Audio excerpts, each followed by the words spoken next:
Hey guys, welcome back to the channel. It's Freely. So recently I did a video on the Galaxy Z Flip 3, which is the phone I have right here, and it's been getting a lot of views lately and a lot of comments, and I'm really thankful for everyone who has left a comment so far and seen that video and give it a thumbs up. There are some things that I think that people should know before you're buying this phone. If you're in the market or you're thinking of buying this, I'm gonna be talking all about it in today's video. So without wasting any more time, let's get into it. So to kick off this video, I'm just gonna go by the most obvious thing so far, and that's obviously attention. When you see someone pull out their phone and continues to unfold it, that's already something you don't see every day. You don't see everyone unfolding their phone, but it definitely gets a lot of attention, especially if you're like at the dinner table and you have your phone there, or if you're just out and just have your phone there on the table and it's like folded like this. Everyone's like, oh, what is that? Is that your wallet? And my answer to them all the time is, it's my Game Boy. It does look like a Game Boy, right? The Game Boy Advance SP, the one I used to have when I was young. Stick around to the end of the video where I talk about this really cool thing you can do with this phone, and it kind of goes along the lines of Game Boy, so you won't want to miss it. Stick around. So the next thing you should know before you buy is that this phone doesn't fold flat. So if you look right here, it's not entirely flat. There is a little gap, and that's just the design of this phone. It's hard to tell when you're just holding it like this, but just to let you guys know, it does not fold flat. So if you have OCD, sorry. So next up, it gets dusty. So for some reason, this phone attracts a lot of dust. I don't remember other phones attracting as much dust as this does, especially in the crevices, like on the side here at the edge where the hinge is.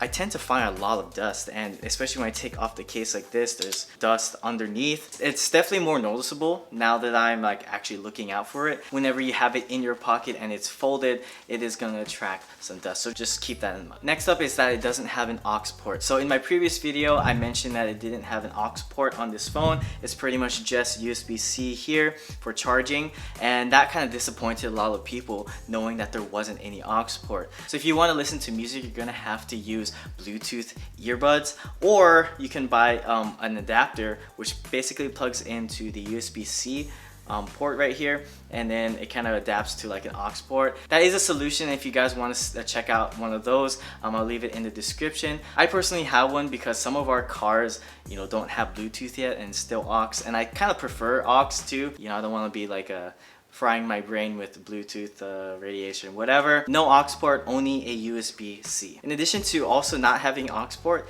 this phone is also magnetic. So these four corners of the screen here have magnets. So if you listen closely, I did have a time where I had it in my pocket and I had something metal in my pocket also, and I kind of took out my phone, and then like it was just like there hanging. I was like, oh, that's awkward. I would recommend not having your credit cards brushing up to this. I'm not sure if that, the magnets inside here kind of affect that, but it's better to be safe than sorry. Next up is the crease. You see it, but after a while of owning the phone, you're just not going to notice it. I know there's a lot of people who kind of made it a big deal about the crease and how you could see it, but in everyday use, it's something that, I've had for so long, and I just do not recognize it anymore. I mean, if you angle it at a certain angle, to see the crease definitely, but at the end of the day, it's like things you just get used to. Same thing with the new MacBook, how they have the notch in the front.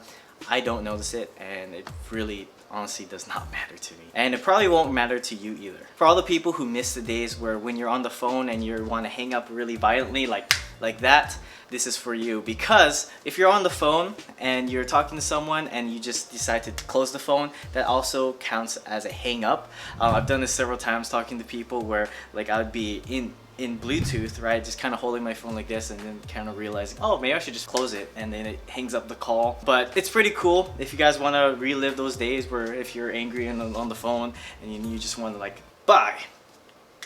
I personally wouldn't do that though, because you don't want to like damage the hinge or the screen. But if you guys are all into that, this phone does that. Along the same lines though, whenever you close the phone, that also acts as a lock. So just like on a regular phone where you press the lock button and turns off your screen, closing the phone acts as like a lock. The reason why I mentioned that is because in my previous video, I had a comment that basically asked, can I close the phone and still have YouTube playing? And the short answer is no, because when you close the phone, it acts as like a lock. So unless you have YouTube Premium or like a different app that, allows YouTube to be playing in the background even though your screen is off, you won't be able to do that. Although if you do want to be able to listen to YouTube without having to buy YouTube Premium or downloading some shady app, there's an app that I use called NewPipe.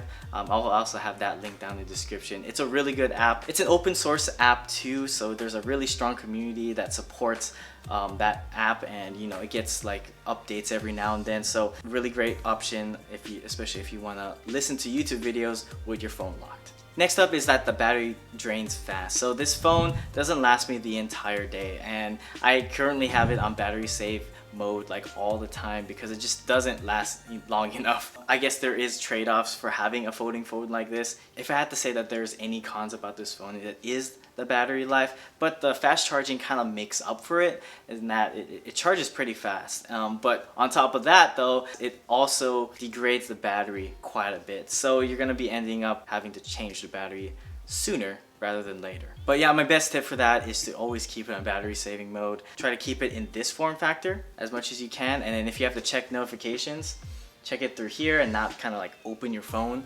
because you know the whole screen turns on as opposed to just this screen turning on. Next up, this is a longer phone. So right here I have the iPhone 11. So if you put them side by side, the Z Flip is noticeably longer, probably by like half an inch. And say when you watch videos on YouTube, for example, you are going to have black bars on the side, although you can pinch zoom and basically have the video fill up those black edges, but it does crop into the video a little bit. So there are pros and cons to having a longer screen. And in addition to that, you know, getting to the corner, the top left corner, if you're right-handed, of the screen is a little bit of a struggle. You do have to kind of like adjust it in your hands, but after a while you kind of get used to it and you kind of figure out the ways of how to hold your phone correctly. And a lot of times too, you are using your phone with two hands, because whenever you open your phone, it's not very practical to open it with one hand. So opening it up with two hands, you know, that's just how it's used most of the time. At least I find myself using it most of the time with two hands. So what do you guys think of the Galaxy Z Flip 3 so far? Has any of these things surprised you? Did you guys already know these things? Leave it down in the comments below what you guys think so far. And a lot of people has been asking me about my case. I actually got this from my mom. She gave it to me because she also has the same phone as me. But I couldn't find the same exact one on Amazon, but I'll leave it down on the link in the description. And our last bonus tip for today is that you can use this phone as a Game Boy. You can download a Game Boy emulator on this phone and basically relive your childhood and play these really old Game Boy Advance games. When I was young, me and my brother had the Game Boy SP, and I just remember having so many good times, you know, playing Final Fantasy VI, Super Mario 3, Super Mario 2, Super Mario World, and then, you know, kind of sneaking in at night, playing it under the blanket when I should have been sleeping. But it's a really cool thing. I just recently got it on my phone and it's been a blast, and it's so cool. If you guys want to learn how to install the emulator on your phone and relive your good old childhood memories, check out my video right here where I show you guys basically how to do it, and this bottom video right here for my review on the Z Flip 3. Thank you guys so much for watching this video. Leave a comment what you thought, and I'll see you guys in the next one.